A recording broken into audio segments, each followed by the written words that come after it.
kayo'y nakakarinig. At narito sa gawaing ito, hindi nyo man po naintindihan, naunawaan. Pag naniniwala ka na totoo ang oras ng himala at ito'y sinasamahan ng Diyos, ngayon pa lang may langit ka na at may lupa ka na.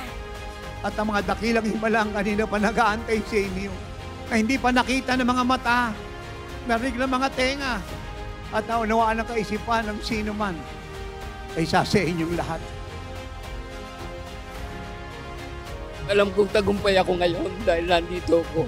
Si nanay na dating nakasakal sa wheelchair, ngayon po siya na po ang nagtutulak na kanyang wheelchair. Siya po ay pinagaling natin Diyos na buhay. Maraming salamat, Jesus!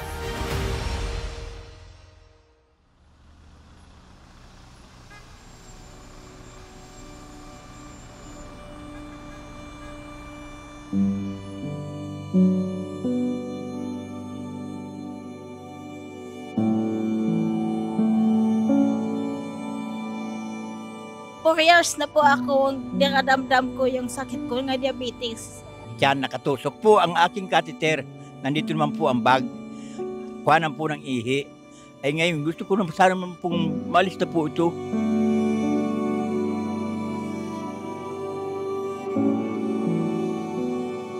Gusto ko, gagaling ako, kailangan na ako. Oh Lord, mahal ko gagalingan ko.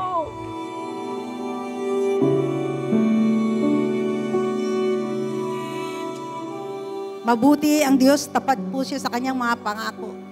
Totoo pong may himala sa oras ng himala. As long na may oras ng himala, wala pong imposible sa Diyos. Pwede kang maging kawangis katulad ng ating Panginoong Hesukristo. Pag binasa niyo po ang Bible, ay inyo pong madidiscover ang katotohanan na wala pong lumapit sa Panginoon kahit isa. Ang kanya pong itinaboy at tinakwil, lahat po'y tinanggap niya ng buong puso. 3 months na daw po siyang lumpo. 11 years na prostate at purihin ng Panginoon. Kanina po, bigla po siyang tumayo at tumatakbo po sa lugar na ito. Tanda na pinagaling po siya ng ating Diyos na buhay. Do you see that? Magaling na po ako. Hindi ko po ito maitaas. Pati po, hirap po ako maganon sa umaga po. Hindi po ako makabangon.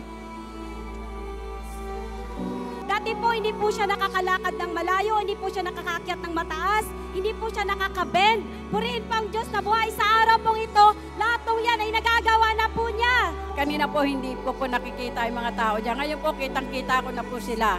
Maliwanag na? Maliwanag na po. Nakikita mo na sila? Opo, nakikita ko na po silang lahat dyan. Ngayon po sabi niya, isang mata, pinagaling siya ng Diyos, yung 8 taon niyang sakit sa dibdib. 17 taon po itong pipit bingi. Nakakarinig ka na?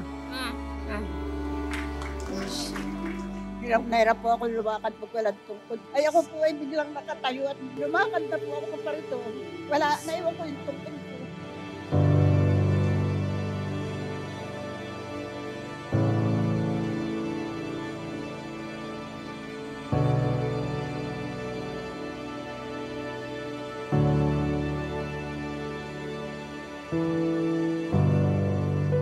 Wala akong kapila-pila pumunta dito. Sumama ako sa kanila, sila ang namasay sa akin para mahangkon ko lang kagalingan ko. Hindi ko pinalabas ang pagkakataon nito kahit di ako mapaniwalain. Dahil sa kalagayan ko ito, gusto kong gumaling. Naniniwala po kami ngayong araw na ito, tatanggap kami ng himala. The Lord wants those in the fivefold to live a full life of consecration. Dahil pag tayo ay nabuhay sa sakdal na kabanalan, we will glow in darkness. Mag-expect tayo ng dakilang bagay sa Diyos. Dahil siya po ang gagawa ng himala.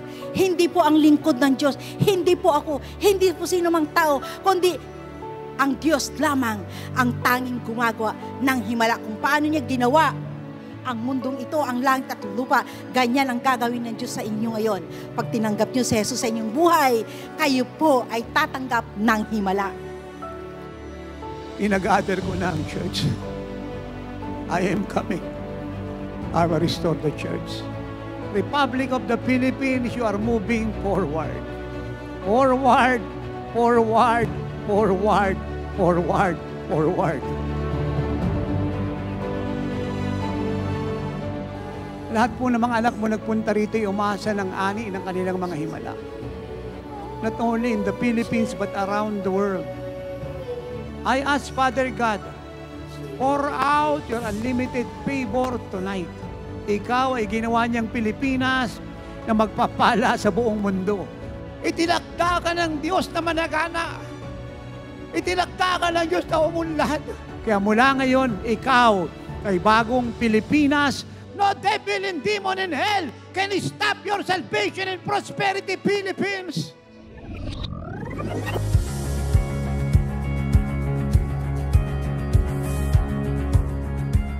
Ako po galing po ng Mindoro. Ako po'y nakarinig kay Apostol Carillo sa Oras na Himala sa RJ Radio Bandido.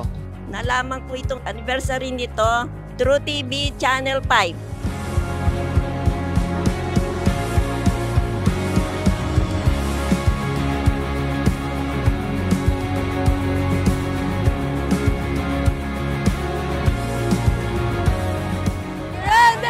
Glorious and miraculous 31st Living Life Jesus Anniversary, Oras ng Himala. This is our greatest harvest of miracles. Tunay nga, may himala sa oras ng himala.